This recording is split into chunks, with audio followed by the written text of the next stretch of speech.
Hello, my name is Corey and I would like to welcome you back to the Clater House. If you've been following along for at least a couple weeks now, this shelving behind me may look a little familiar, and that is because I am back at a client project.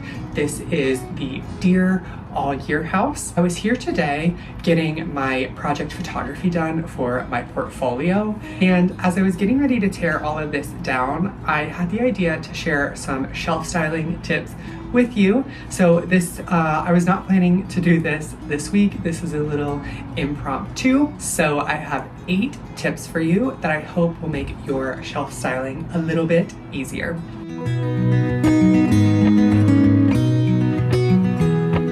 To begin, I want to say this may look a little different than the way it was styled in the video that you saw. If you saw that video, there were a lot more books on these shelves and it was definitely more of a library, whereas this is a little bit more styled and curated. So I just want to say, like, if your shelves look more like a real person lives in your home rather than like something styled for photography, I want to let you know that that's okay. Our homes are meant to be lived in, but the tips I use to style this can be helpful with styling in your home. Jumping into this, tip number 1 is to create a varied color palette. Looking at this, I brought in reds, greens, browns, tans, taupes, creams and whites, black. Any of the colors you can find in the room were brought into the decor and styling of these shelves. So tip number 1, create a cohesive and varied color palette. I have a video about creating color palettes that I'll link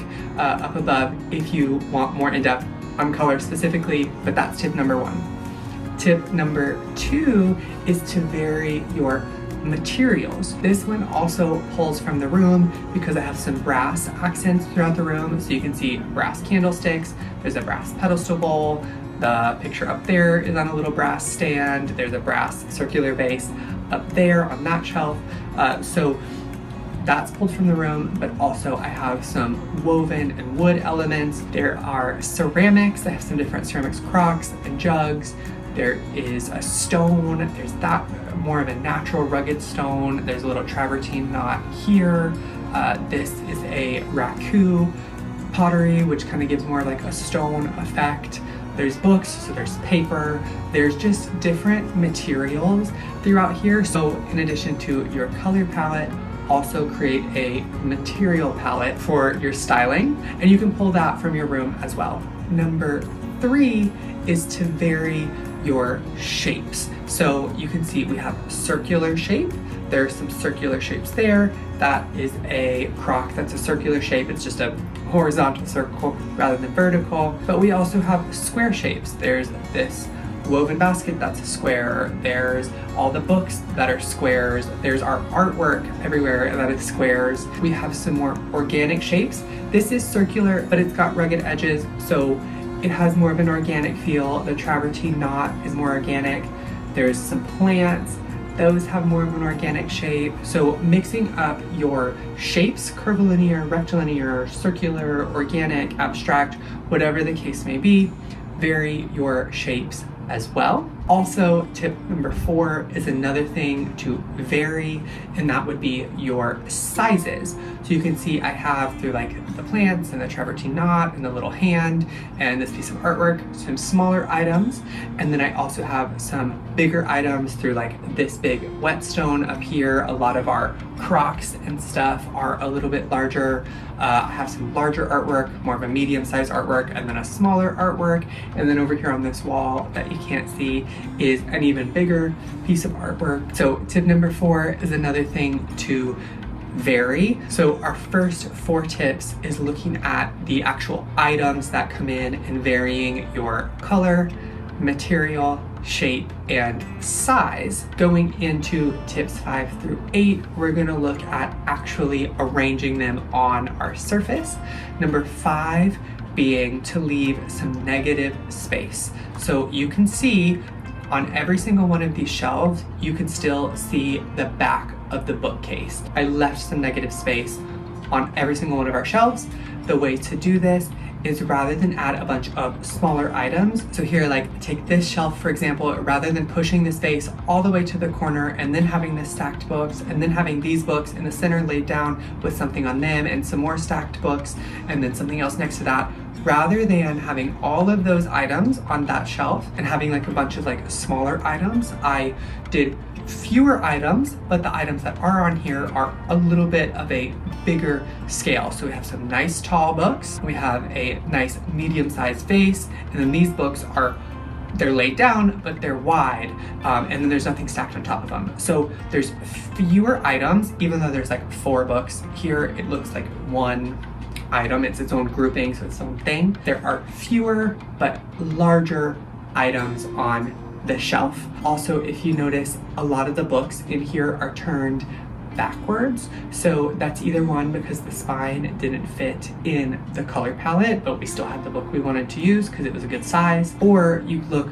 right here, these laying down have the spine showing and these sticking straight up don't. So also to differentiate, like this is a book set and then this is the book set and then there's something sitting on top of that and then there's like the plant over there. So that's another bonus tip with your books. You can sometimes turn them around. They also help contribute to a better palette. Some of these have like a bright blue spine. I just flipped them around and you have the nice beige of the pages. Obviously that's not functional if you want to know what book is there, but for aesthetic purposes, it looks great. But going back to leaving negative space, it lets the items on the shelf shine through rather than on just these 2 shelves, it just being rows upon rows of books. And in all of these shelves, just like full of books, your eye, there's nowhere to focus. It doesn't know what to look at because it's all the same thing. Here on this shelf, there's negative space and there's negative space, so your eye knows to look at the books. Here, there's negative space in the center, so you know, look at the artwork or look at the vase. I hope that makes sense. That tip was a little rambly, but the big thing to remember there is fewer but bigger in order to leave negative space.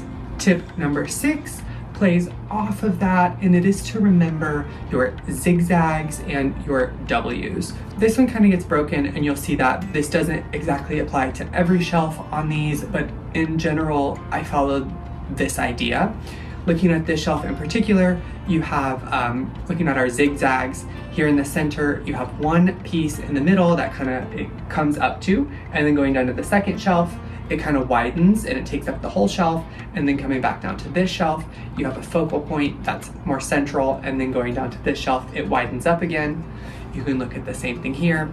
You have a wide set, your eye then goes to the pedestal bowl. Even though there's books here, your focus is more center. You go wide again with all these books and come center again with that crock grouping up there. And then I varied that per shelf. So like this follows it, whereas this one's wide, this one's central. This one's wide, this one's central, this one's wide, this one's central, wide, central. So they're not like directly mirrored little columns of each other, but they all follow the wide, central, zigzagged look. And we kind of have a checkerboard with the wide, wide, wide, wide, central, central, central, central. That makes sense. So that's our zigzags. We also have W's. So you can look here, you kind of have a high item, there's nothing, it gradually goes up, it goes down to nothing, it goes back up and comes down.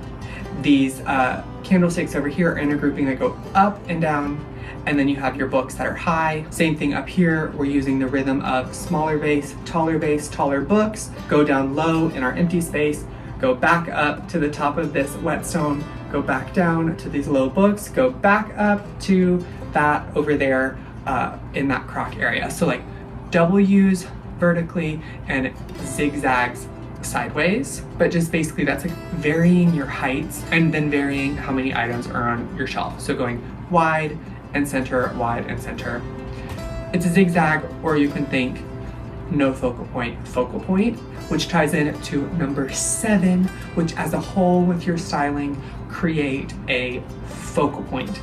Looking at this shelf in particular, it kind of breaks that zigzag rule a little bit, because this would be more central, this would be more central, and we have another more central item there. I did that on purpose to create a focal point.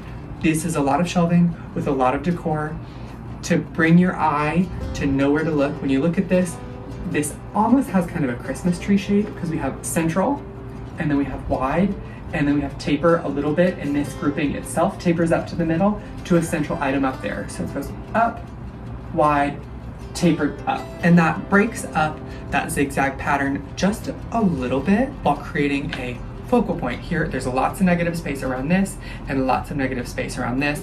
This and this shelf mirror one another with just the one singular large item. Your eye focuses in on those, and then this kind of has your diagonal lines which direct your eye straight up. That's what diagonal lines are great for, creating visual interest and telling your eye what direction to look in. Here we have two diagonal lines coming together, so this grabs your attention, brings your eye center in conjunction with negative space, diagonal lines. When you look at this as a whole, your eye is going to go right to that central shelf without knowing exactly why. It's just a little bit more attention grabbing within all of this decor and shelving that we have. Tip number 8 is the most important one, and it is to incorporate personal, meaningful items to you. Now, I styled this for photography, so it's a little bit more generic, but even with this not being for the person who lives here, and I'm going to take all this decor down and put their things back in here, even with this project is the deer all year house.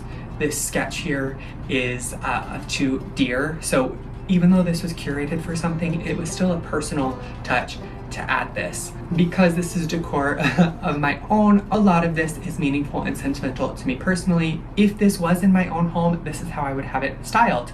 This piece of raku pottery I pointed out earlier is a piece of artwork that I made in high school. So that's something that I made that I love, that's beautiful.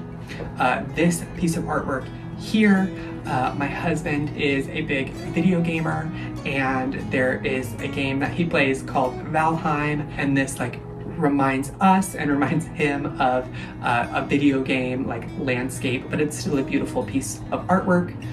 These candlesticks, I use them to decorate in my wedding. I love to cook, so this shelf is all like cookbooks and like an antique mortar and pestle. A lot of the books with like the gold writing on the spine are ones that my husband has had for years that were bought for him by his grandmother, and they are beautiful books that look very professional and nice, but they have a deeper meaning. So like, although this is in a client's home, I would style this exactly like this in my own home, and all of the little items in it have meaning to me, and when I look at them, it's not just like, oh, a vase on a stack of books. It is the home decor books that I love. This one's my favorite, paired next to a piece of pottery that I made in high school, and it takes me back to those memories. So like, above all else, the incorporating meaningful, whether they were passed down or they're from your history, or like this one, I just found a deer print and like assigned meaning to it because this is the deer all year house. So you can apply that to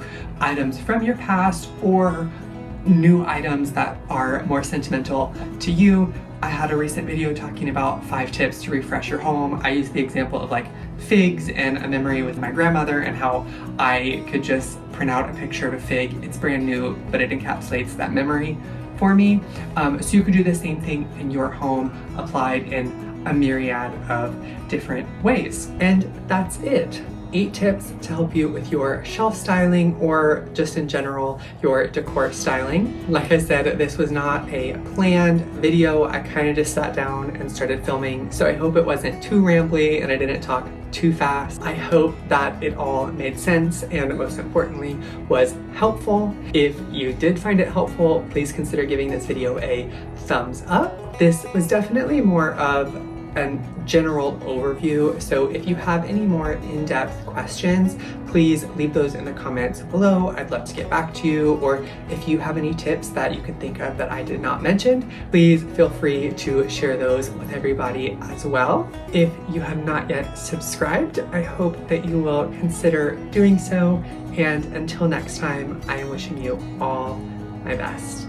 Also, another tip that I forgot is to have a plan. I mocked this up in Canva. It didn't turn out exactly like my plan, but this gave me a rough direction to go in, and it was much easier to move digital decor items around than all of these items around.